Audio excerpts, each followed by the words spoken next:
بسم الله الرحمن الرحيم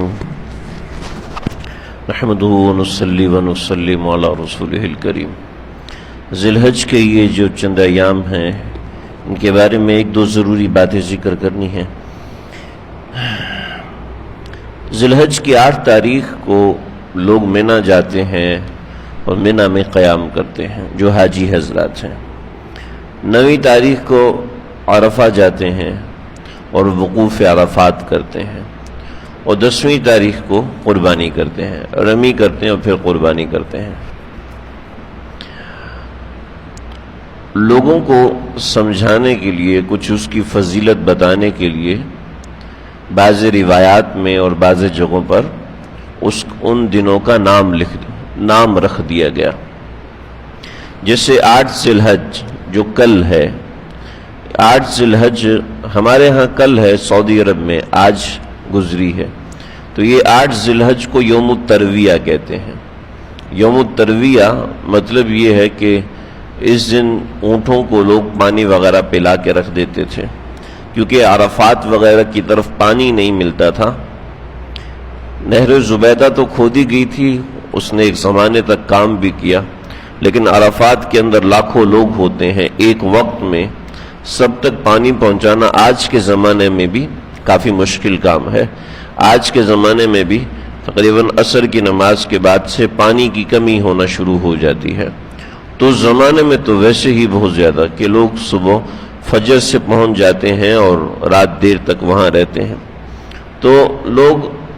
8 ذی الحج کو ہی پانی پلا دیتے تھے جانوروں کو، اور اونٹ کو پانی پلاتے تھے، اور اونٹ اپنا پانی سٹور کر لیتا تھا اپنے اندر، تو اس وجہ سے اس کو یوم الترویہ کہنا شروع کر دیا۔ 9 ذی الحج کو چونکہ یوم عرفات میں لوگ قیام کرتے تھے، تو اس مناسبت سے اس کو یوم العرفہ کہنا شروع کر دیا گیا، اور 10 ذی الحج کو قربانی کرتے ہیں تو اس کو یوم الاضحیٰ یا یوم الضحیٰ کہنا شروع کر دیا گیا۔ تو یاد رکھیں ان دنوں کا نام ان دنوں کی تاریخ کے ساتھ جڑے ہوئے ہیں، یعنی 8 ذی الحج جب ہوگی تو اسی کو یوم الترویہ کہیں گے، 9 ذی الحج جب ہوگی اسی کو یوم عرفہ کہیں گے، 10 ذی الحج ہوگی تو اسی کو یوم اضحیٰ کہیں گے۔ اس سے ہٹ کے نہیں معاملہ چلے گا۔ آج کے زمانے میں چونکہ ایسے بہت سے لوگ ہیں جن کے نہ کوئی باقاعدہ استاد ہیں، اگر استاد ہیں تو وہ گلاسکو یونیورسٹی کے یہودی حضرات ہیں، تو یہ بات بہت شدت کے ساتھ مشہور کی جا رہی ہے کہ یوم عرفہ کی فضیلت وہ ہے جو سعودی عرب کی تاریخ ہے، یعنی تہجد کی فضیلت وہی ہے جو سعودی عرب میں ہوتی ہے، پاکستان میں تو وہ فجر ہو چکی ہوتی ہے، تو پھر اس کی فضیلتوں میں نہیں ملنی چاہیے جی۔ فجر کی نماز وہاں پر جب ہوتی ہے تو ہمارے ہاں بھی پھر فجر کی نماز اسی وقت میں ہونی چاہیے، تو چلے ہمارے ہاں تو ہو جائے گی، امریکہ میں تو اس وقت دوپہر کا 12 بج رہے ہوتے ہیں، تو اس وقت وہاں پر فجر کیسے ہوگی؟ ہمارے ہاں چلو 8-9 بجے ہم فجر پڑھ لیں گے، اگر ایسی لوگوں کی بات کو مانا جائے۔ چنانچہ ایک بہت بڑی کنفیوژن قائم کر دی جاتی ہے، جیسے ہمارے ہاں کل 8 ذی الحج ہے، پرسوں 9 ذی الحج یعنی منگل کو 9 ذی الحج ہے، اور تو پیر کے دن کو ہمارے ہاں بہت سے لوگ ایسے ہیں جو کہتے ہیں جی پیر کے دن یوم عرفہ کا روزہ رکھنا چاہیے، پیر کے دن ہی اس کی فضیلت نہیں۔ بھئی 8 ذی الحج کا روزہ بالکل رکھیں، لیکن 9 ذی الحج کی جو فضیلت، یوم عرفہ کی جو فضیلت ہے وہ 9 ذی الحج کے ساتھ جڑی ہوئی ہے۔ یہ تو آج انٹرنیٹ کا زمانہ ہے،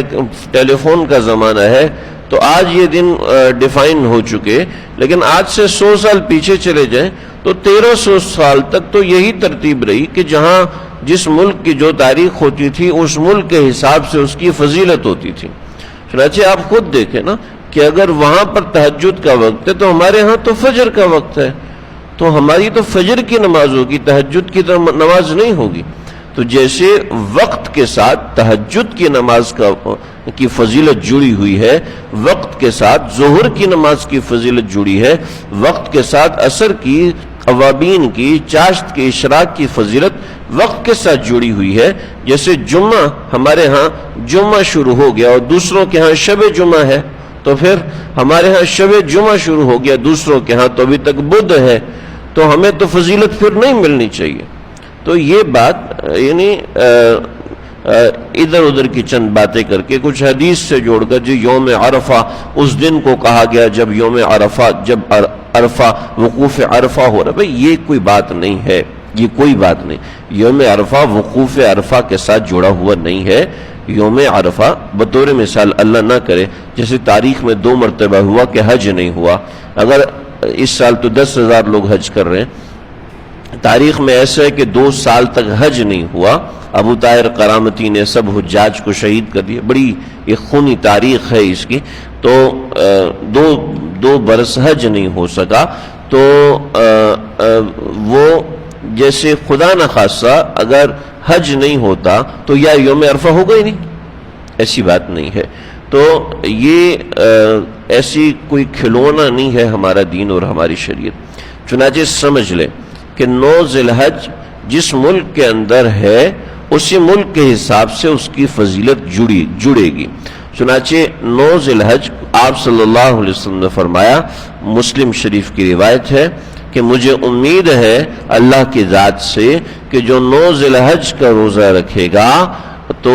اللہ رب العزت کی ذات سے امید ہے کہ اس کے 1 سال پچھلے کے اور 1 سال اگلے کے گناہ اللہ تعالیٰ معاف فرما دیں گے۔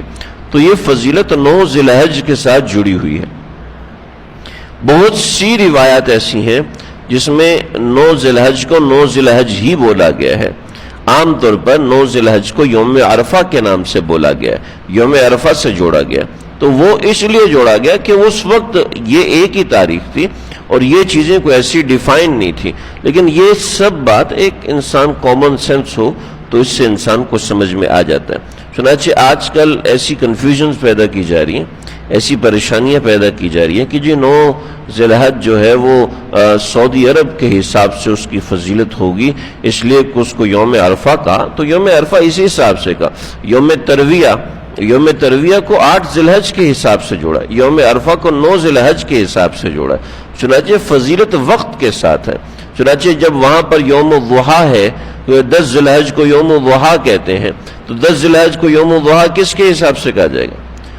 اس حساب سے کہا جائے گا جہاں 10 تاریخ ہوگی، جہاں پر 10ویں ذی الحج کی بات ہے وہیں پر 9ویں ذی الحج کی بات سمجھ میں آتی۔ لہٰذا اس طرح کے بہت سے فارورڈ میسیجز آتے ہیں، اور ایک فرقہ ہے جو باقاعدہ اس کی کمپین چلاتا ہے، باقاعدہ اس کے حوالے دیتے ہیں، اس کی کوئی حقیقت نہیں ہے، اس کی کوئی اہمیت نہیں ہے، لہٰذا یہ بات بنیادی طور پر سمجھ لیجیے۔ اللہ سمجھنے کے عمل کرنے کی توفیق عطا فرمائے۔